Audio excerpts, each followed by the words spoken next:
Hello, friends. 13th January 2012, 7:15 p.m. The world's largest Italian cruise ship set sail for its 7-day European tour. This ship was named the Costa Concordia. It was so big that not only was it bigger than the Titanic, but it could seat an additional 2,000 passengers. That's why 4,252 people are on board. If we talk about entertainment, this ship had everything. 4 big swimming pools, 5 restaurants, 13 different bars, a casino, a basketball court, a huge fitness center which had a gym, a sauna, a Turkish bath, and even an F1 racing simulator was installed on this cruise ship. The first destination of this ship was Savona, a city in Italy. It was supposed to take about a day to reach there. But only 2.5 hours after the ship departed, everyone heard a sudden piercing noise. After that, all the lights on the ship went off, and the ship started tilting towards one side. The time was 9:45 p.m., a time when some people were sleeping in their rooms and some were eating at the dinner tables. Some people who were sleeping woke up and they came out of their cabins to see what was happening.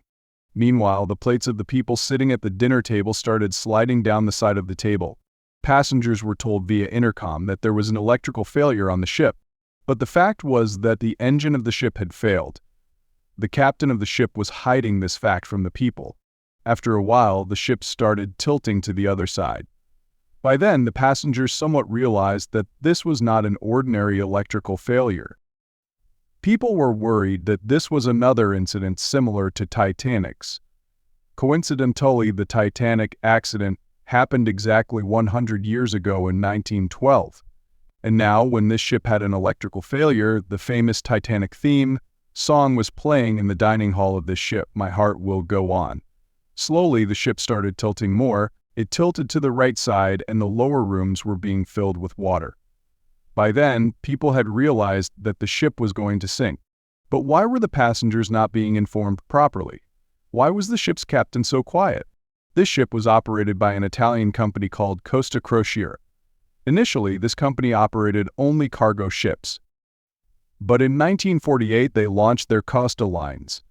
Soon after, it became one of the biggest cruise ship companies in Europe. Later, in 2000, a company named Carnival Corporation bought it. So Costa Concordia became a subsidiary company of Carnival. In June 2006, they launched their first ship of the Concordia class. The Costa Concordia that we're talking about today, the biggest Italian cruise ship of its time. The cost of making it was $570 million, ours $25 billion at that time. That day, the captain of this ship was Francesco Schettino, an Italian man who had been working for this company since 2002. Remember his name because he plays an important role in our story. At 7:18 p.m., this ship left for its first destination, Savona, and only 2 hours had passed that this ship deviated from its normal route. It was not a mistake. Captain Schettino wanted to take the ship by a particular island, the Giglio island in Italy. He wanted the people of the island to see the glittering ship in the dark of night. Whenever a ship passes near the land, it is called a sail past or sail by. Normally, such big ships sail at a distance of 7 to 8 km from the shore well into the sea because the water needs to be deep enough for such a big ship to sail. But because of this sail by, this ship was only 150 m away from the shore. Obviously, the water was not very deep. There can be big rocks or reefs under the ship at this close distance which could hit the ship. On top of that, it was nighttime and the ship was sailing quite fast. Later, the report of the Italian Ministry of Infrastructure and Transport confirmed this. At night, the ship was sailing at an unsafe distance, very close to the shore. One question that will arise here is, why was the captain doing this? The thing is, Captain Schettino used to work under Senior Captain Mario Palumbo, and Mario was living on the Giglio island. The night this ship was passing by this island, that night, Captain Schettino called Mario and told him that since they would be passing by the island, they would sound a siren for him as they wanted to give him a tribute. To this, Mario said that he was not on the island. Instead, he was in another Italian city. During this conversation, the call line gets disconnected. This call was made at 9:40 p.m., and a few minutes later came the scary sound that I mentioned at the beginning of the video. The thing everyone feared happened. This ship collided with the rocks in the water. This collision tore the hull of the Concordia ship. The ship's sensitive part was injured by a 70-meter-long wound. The place where this impact happened was not even 100 meters away from the island. In the darkness of the night, this ship had reached so close to the island. Water started flowing into the ship rapidly. 26-year-old Andrea Corollo, who was the third officer of the Concordia ship, was sleeping in his cabin when this incident happened. When he woke up and came out of his cabin, he saw that the water had already reached the hallway. He immediately ran to the engine room. When he reached there, he saw that the door could not be opened. Through the closed door, he could see that the generators and engines were completely submerged in water. At 9:52 p.m., the chief engineer and the other officers of the engine room tried to start the emergency diesel generator. Unfortunately, they failed in this attempt. The chief engineer went to inform Captain Schettino about how bad the situation was, but the captain of the ship announced to the passengers that there was nothing to worry about, that it was a simple blackout. Over the next few minutes, the ship was not standing still, rather, it was moving forward, away from the island. At around 10 p.m., Captain Schettino felt that the ship should be turned around. He reasoned that if they sank, it would be more dangerous to be in the middle of the sea. It would be better to stay near the island. The ship took a U-turn, and thus, instead of being upright, it started tilting to the other side. First, it was tilting to the left, now it started tilting to the right. The ship's crisis coordinator, Roberto Farini, called Captain Schettino twice, at 10:05 p.m. and 10:07 p.m. In the second call, Captain Schettino finally acknowledged that the ship had some problems, but had he admitted these problems sooner, it would have been better. Turning away from the truth can be very dangerous, as you will see later in the story. And this applies to our lives too. Today, because of AI tools like ChatGPT, millions of jobs are in danger all over the world. The latest studies show that ChatGPT can give innovative ideas in a faster and better way than MBA students. It can easily pass law exams and business school exams. After hearing such news, you can either turn away from the truth or accept the reality. Soon, those who will not be able to use these AI tools in their jobs and businesses will lag behind. And those who will use them from now will get a huge advantage. I use ChatGPT daily, and it has given me a huge boost in my productivity and efficiency. To help you take advantage of it from now on, I have made a 4.5-hour-long Master ChatGPT course entirely in Hindi. In this course, I have given practical and actionable advice on how you can use ChatGPT in your job, in your studies, and in your business to take your productivity and efficiency to the next level. Thousands of people have already taken this course, and you can see their reviews here on the screen. This is truly life-changing. If you haven't joined the course yet, then there is a special discount for the first 400 people, 40% off.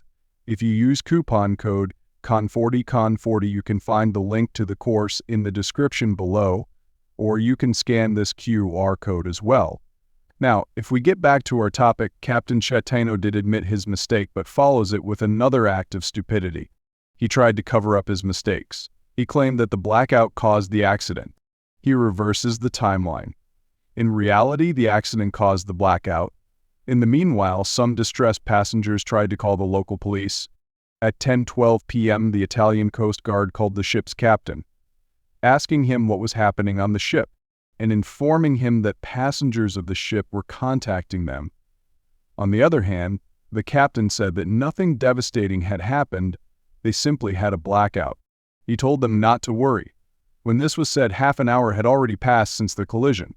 10 more minutes pass and Captain Schettino finally changed his stance. After all, how long could he suppress the truth with lies? At 10:22 p.m., Schettino told the radio operator to call and inform the Coast Guard that there had been a collision on the left side of the ship and that Concordia needed the help of tugboats, and that life jackets were handed out to the passengers and everyone was safe. Each minute was important here because the ship was gradually tilting more and more. Finally, at 10:33 a.m., a general emergency alarm was raised, and the passengers were told to gather in the emergency assembly areas and wait for further instructions. At 10:48 p.m., the ship was tilted 30 deg. More than an hour had passed since the accident. At 10:54 p.m., finally Captain Schettino gave orders to abandon the ship. Think about it, friends. More than 4,200 people were stuck on this ship, and this ship was tilted by 30 deg. Many of the lower cabins were submerged in the water, and things were strewn about in the upper decks. Nothing was in its place. In this situation, the captain had made only one reasonable decision: to take a U-turn. Now, based on this one good decision, the lying, egoistic captain was trying to garner support and wanted people to see him as a hero because of this decision. Undoubtedly, this decision was needed, but the rest of his decisions were unreasonable and entirely wrong decisions. On top of that, he was piling up his lies and misguiding passengers on this sinking ship. Later on, our captain did something after which he was thoroughly criticized by the people. As soon as he gave the order to abandon the ship, there was a huge commotion in Concordia. Some people had already fled using lifeboats before this announcement. Some of the others were confident that they could swim, so they jumped into the water. They swam to the island nearby.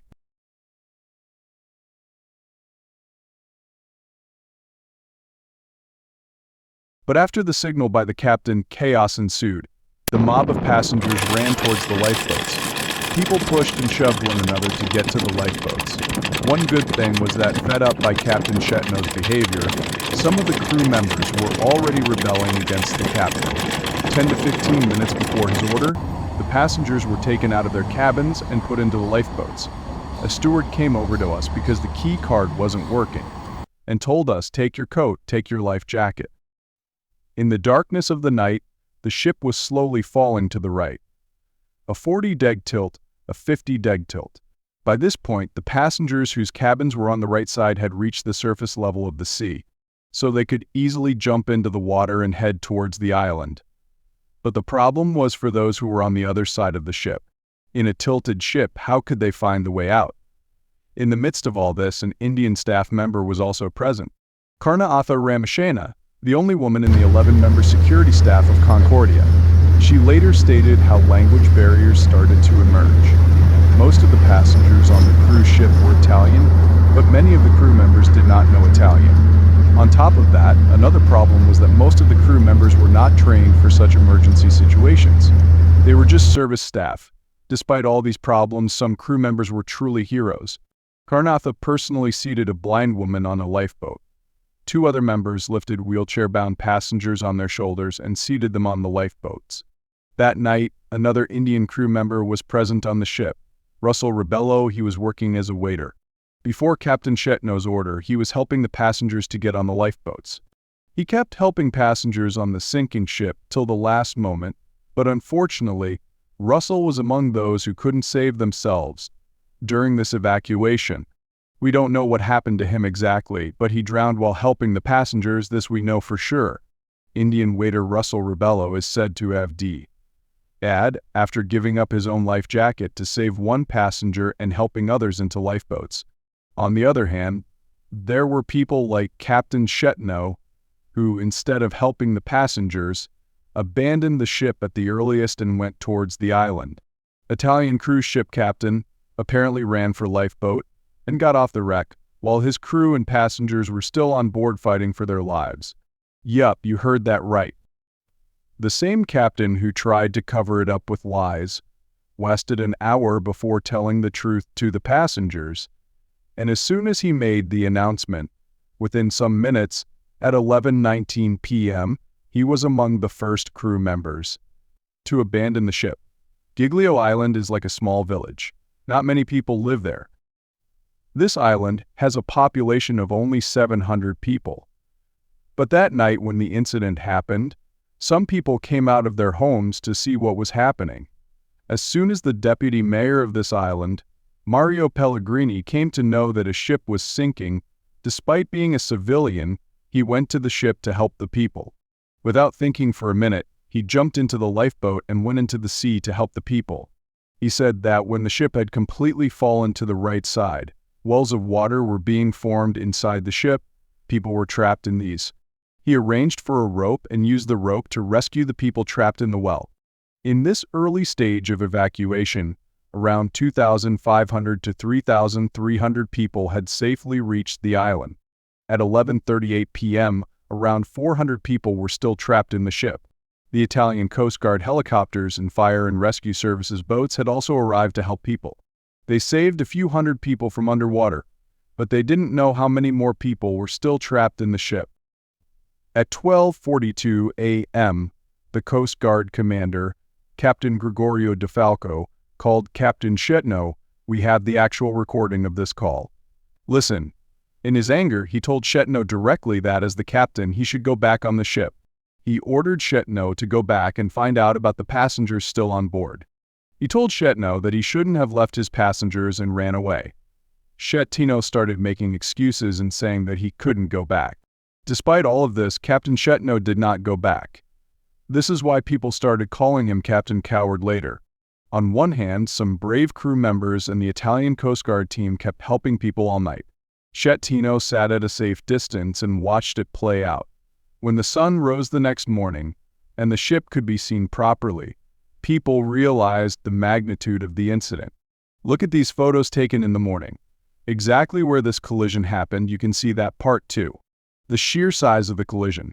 Most of the people had been rescued by morning. 3 people had been confirmed D3 but some people were still trapped in the ship. Meanwhile, the residents of Giglio had found out about this incident, and many locals went to help. 700 people were living on the island, but there were 4,000 people on the ship. The residents opened their homes to provide shelter to the passengers. Elizabeth Nani, who worked in Giglio Tourist Information, reported that all the survivors were in shock.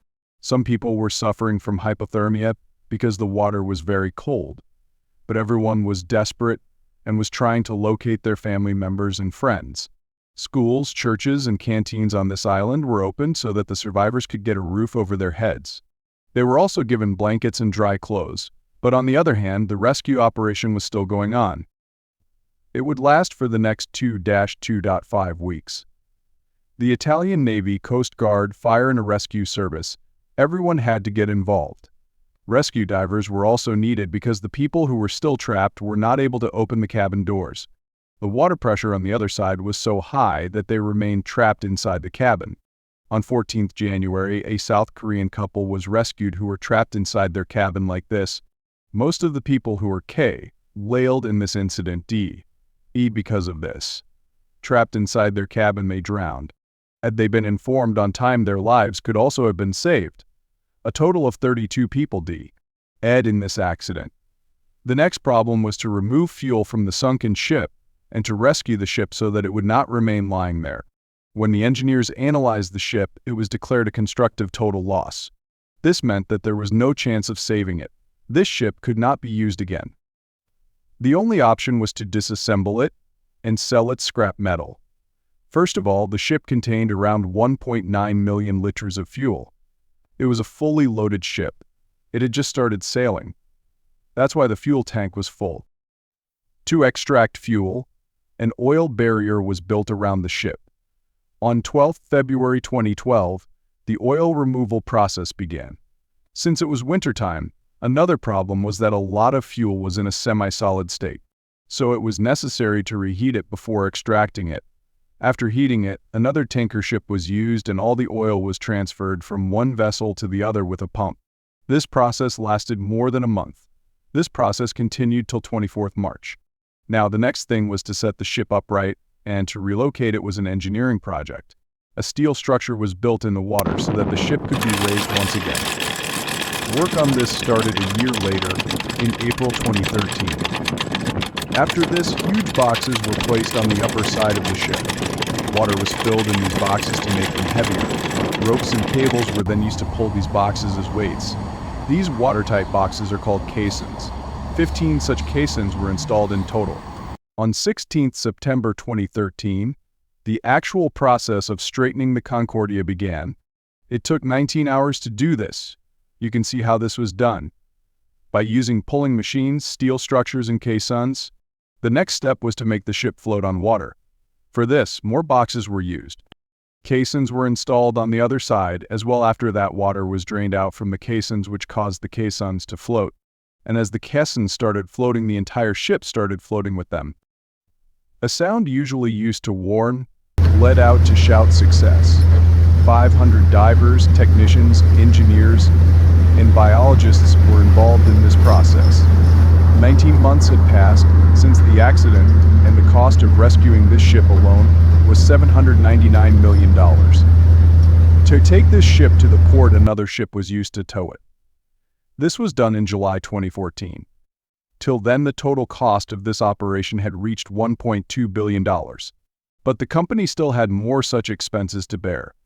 It took a lot of effort and money to scrap metal from this broken ship. More than 350 people worked on this, and this process ended in July 2017.